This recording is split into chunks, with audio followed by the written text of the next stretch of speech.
ଜୟ ଜଗନ୍ନାଥ ଦର୍ଶକ ନମସ୍କାର। ଆଜି ଆସନ୍ତୁ ଦେଖିବା କିଭଳି ବର୍ଷା ଆସିବାରୁ ଝଡ଼ ତୋଫାନର କିଭଳି ତାଣ୍ଡବ ଲୀଳା ହେଇଛି ଦେଖନ୍ତୁ ଆଜ୍ଞା।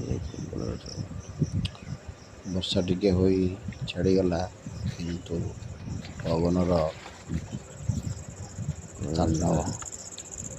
ତାଣ୍ଡବରେ କିଭଳି ନିରୀହ କଦଳୀ ଗଛମାନ ସବୁ ଭାଙ୍ଗି ଯାଇଛି ଏବଂ କଦଳୀ ଚାଷୀ ସେ ମୁଣ୍ଡରେ ହାତ ଦେଇ ବସିଛନ୍ତି।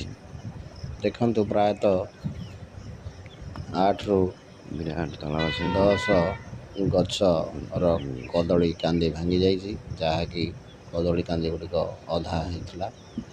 ଚାଷୀର କେତେ ପରିମାଣରେ ନଷ୍ଟ ହୋଇଗଲା ଦେଖନ୍ତୁ ଆଜ୍ଞା। ଗୋଟେ ତାଳ ଗଛ ମଧ୍ୟ କିମ୍ବରେ ଭାଙ୍ଗିକି ପଡ଼ିଛି, ଯାହା ତାଳ ଗଛଟି ଭାଙ୍ଗି ଶୁଖି ଯାଇଥିଲା, ସେ ପବନର ବେଗରେ ଭାଙ୍ଗିଗଲା। ରହିଲି ଆଜ୍ଞା, ନମସ୍କାର।